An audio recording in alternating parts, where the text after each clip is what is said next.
Am I the a-hole for telling my sister-in-law she can't expect her kids to benefit from me being their aunt when she has always treated me badly and kept me out? I married my husband 4 years ago and I have known him for years. He has an older sister who does not like me. My crime? Her husband got a little too flirty with me when my husband introduced us all, and he had to be told to back off. But not just me, but my husband too. Of course, I was the cheap woman trying to steal her man. The fact that I never did anything to encourage it and actively told him to stop and walked away wasn't enough.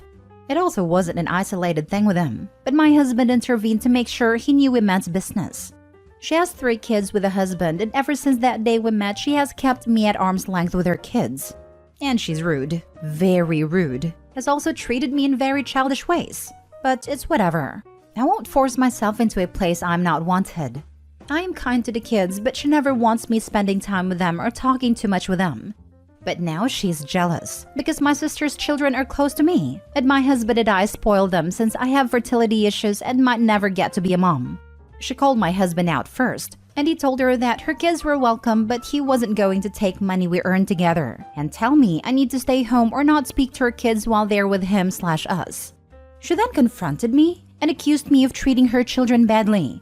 I told her she can't treat me badly, keep me out of her kids' lives, and expect them to benefit from me being their aunt. I told her I would love to spoil her kids too, but if I'm not welcome, then I can't. She said I was taking our issues out on her kids. Maybe I said things wrong here. Am I the a-hole? Now for the top comments. I'm gonna say everyone sucks here. I think sister-in-law is pretty obvious on your part. I realize she's forcing this. But what I don't hear here is your husband discussing this with her or with her husband and just cutting her out of the discussion. This is coming from a petty dispute between you two. And for some reason, neither husband has gotten involved to try to work this out, according to what you have shared here. So from that level, I don't think you've done enough to resolve this for the kids. You are both making the kids suffer because of your own issues with each other. Have your husband and hers had an active involvement in either prolonging this or fixing it?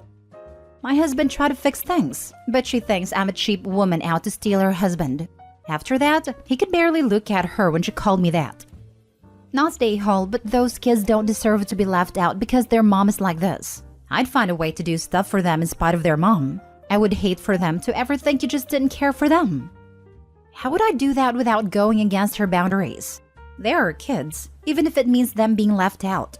Anything outside of that, she could say I was kidnapping her kids.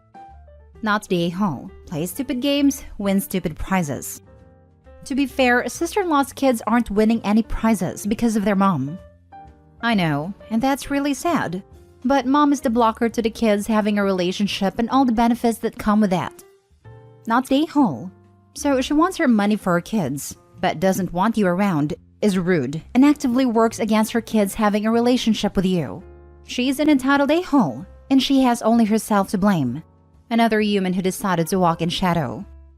The brother-in-law has to wear some of the blame too. I don't actually think the brother-in-law's to blame for the way sister-in-law is treating OP.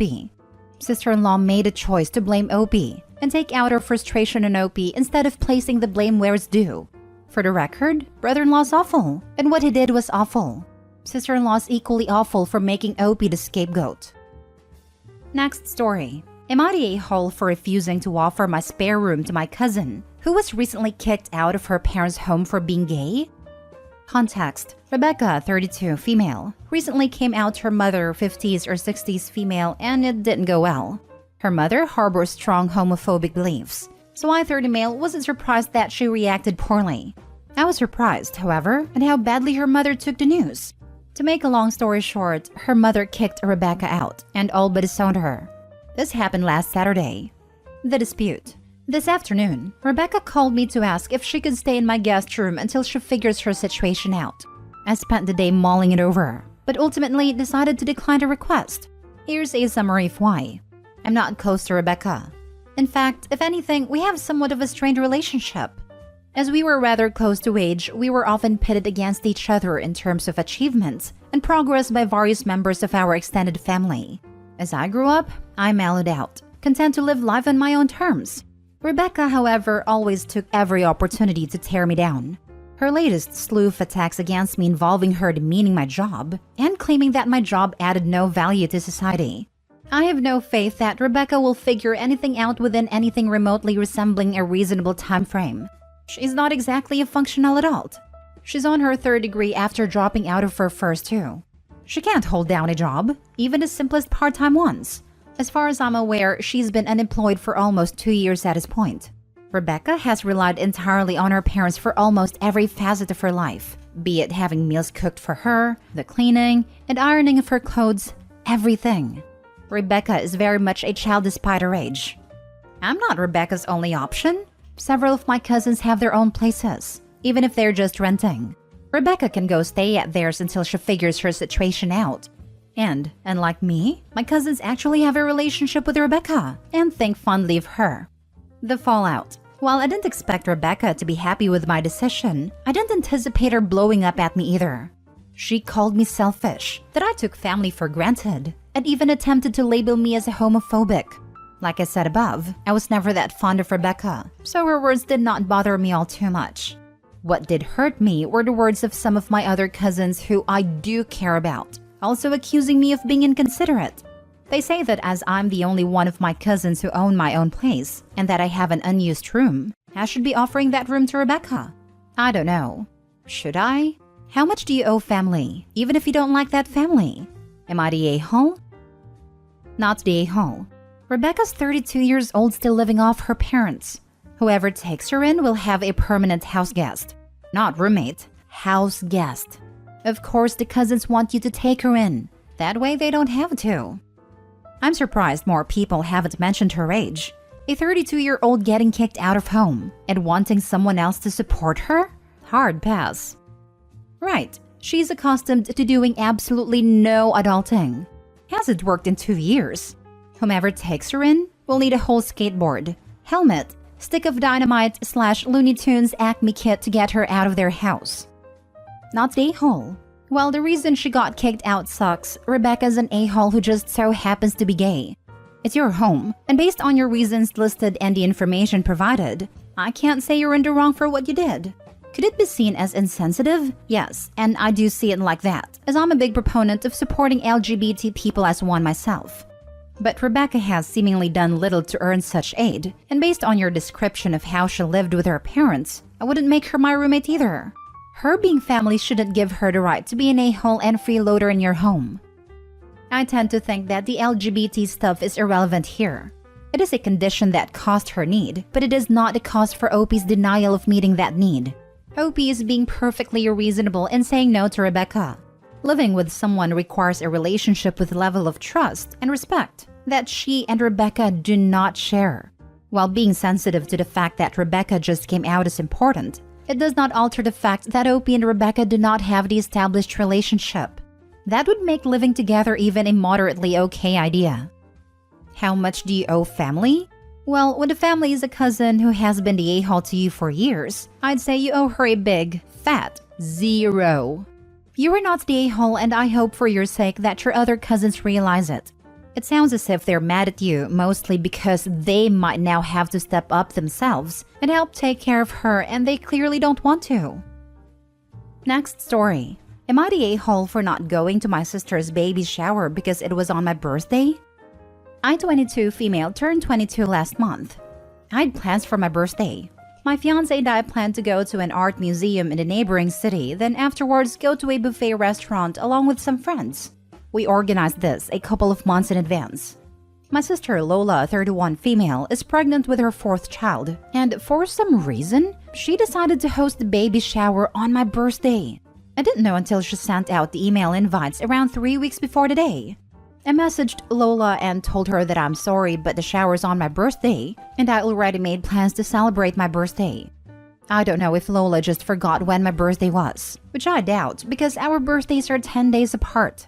But she got really defensive and passive-aggressively said that it's fine that I don't prioritize family. She told me I'm being selfish. Lola told our parents about it and they got mad at me and demanded that I cancel my plans to go to the baby shower and implied that my unborn nibbling will hate me if I don't. I ended up not going to the shower and everyone is royally angry with me. Lola has me blocked and everything, and my parents are demanding that I apologize to her. Now for the top comments. Not the a-hole. You cancel plans for the first baby, but I'm surprised the fourth child even gets a baby shower. She should have plenty of baby supplies from the first three, so this just sounds like canvassing for free diapers. I feel it's okay to have a baby shower for the fourth, if the first three are the same gender and this one isn't. But sister is definitely entitled to demand sister to change her birthday plans for a lame baby shower. Not the a-hole. Why can't the kids all wear the same clothes as infants? It doesn't really matter at that age. Yeah, that's true. But from reading this post, I bet the sister just wanted the attention. Not the a-hole. Your sister had 22 years notice not to book that date, but I guess she doesn't prioritize family. This, accusing you of the very thing that she did and your parents supporting? I'm getting golden child vibes. Not the a-hole, but your sister is. Pay her no mind, and good on you for sticking with your plans. Last story. Am I the a-hole for telling my sister she can't live with me or stay with me? I'm 18 female. I'm a high school senior who moved out of my parents' house a week after my 18th birthday and who does not plan to move back in. Ever. My sister is 16. And since we were little kids, our parents have pushed the idea that sisters are friends and that your sister is the person you put before all other friends. And you do whatever they need from you. This always ended up very one-sided, with me needing to bring her with me when she wanted to come, me needing to let her sleep in my room and sometimes my bed when she had bad dreams, me missing out on a field trip because my sister fell sick that day and couldn't go on hers, me needing to take her to prom with me because she wanted to go. Stuff like that is the norm for us. She adores me, no doubt about it. But I do not think of her as a friend, and I do not like her very much. She's very bad at being a friend, and not just to me. She's selfish and always wants to do stuff she likes, and doesn't take the time to do stuff others want to do, even though she expects you to do her stuff. We don't have common interests either. For years, I complained to my parents about it, how I felt like it was unfair that I had to prioritize my sister over my actual friends. They sent me to therapy and told me she's my best friend. They grounded me once because I told them my sister was not my friend and she wasn't doing anything for me, yet I had to do stuff for her. This is why I moved out. My sister told me she'll move in with me in 2 more years, and she'll stay with me overnight sometimes. She asked about decorating her room at my place. She doesn't have a room. I told her as much, and I told her we would not be living together again, and she was not allowed to spend the night. She asked why, and I said I ran away from home, and she wanted to know why. I told her life will be very different now. She wanted to know if I would drive her to a Christmas fair her school is taking part in, and I said no. I told her she couldn't use me anymore. She brought up staying overnight again, and I made it very clear that would never happen, and she cried and called me mean. Then my parents tried to reach me, but I blocked them when I moved out. Am I the a-hole? Not the a-hole. You are setting boundaries now that you're an adult. Good for you. It really sucks that the parents have essentially destroyed any resemblance of an actual sibling relationship that Opie and her sister could have had by pushing them so hard. Not the a-hole. Your sister doesn't understand because just as you've been raised to cater to her, she's been raised to expect it. She doesn't know anything else. Show her something else. You can bask in your newfound freedom without cutting your family completely off. Remember, you have full autonomy now. You can dictate how much you'll do. You can end a conversation. You set the rules of your home. You can train them all in how to deal with you. I agree/disagree with this assessment. I would like to think that parents and little sister will have the golden light bulb go off and realize what has been allowed to happen. However, I live in the real world and know it won't. At least not for a very long time, with multiple attempts by both parents and little sister to ignore the boundaries and walk all over OP. The family needs to be cut off until they realize that OP is no longer the third parent in this relationship. Giving any leeway will result in them boundary stomping OP over and over again. The only other option I can think of is to have one very frank discussion with the entire family where OP comes right out and says, "My entire life has been spent being her caregiver, and you have ignored every attempt I have made to rectify the situation. Heretofore, I will no longer babysit, provide transportation, provide companionship/devote all my free time to raising your daughter. You may ask me to, but you should expect me to say no and have alternate arrangements. And as for you, sister, it is high time you get your own life and stop co-opting mine. You will not be living with me. You may not even be allowed to stay overnight if you are unable to comprehend that I am not willing to spend all my life taking care of you. You may not be in my life at all, depending on how well you adhere to my boundaries. You don't have to like it, but you will stop walking all over me, or you will all be pit in a time out until such time as I feel you might respect me, and then walk away before they can argue. I wish Opie well, but don't foresee the parents realizing how awful they have been.